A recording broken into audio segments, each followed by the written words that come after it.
We pulled up to Hironori in Tustin to check out their dining experience. Got the yuzu-nade. The pina colada. Cheers. We have the cucumber salad. Next we have the pork buns. Ooh. And it's soft, it's super saucy, and that pork is extremely tender. We have the tonkatsu ramen. Ooh. It's hot. It's a nice like umami flavor.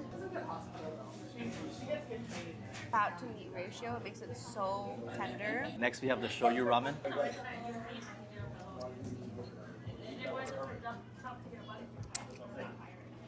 It's a lighter broth, but it still has a bold flavor, and those noodles are cooked perfectly.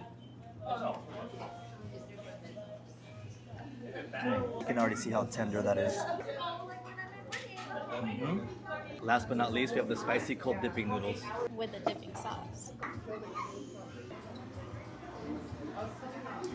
Really good garlic flavored, slight little kick to it, rich, nutty flavor. In my head, I'm like, this is over, right? So that's what I said. Like, technically, I would say technically you can't deny them. Just couldn't know. Like, you know, it's covered. Or you covered. You didn't open it. Yeah. Last bite.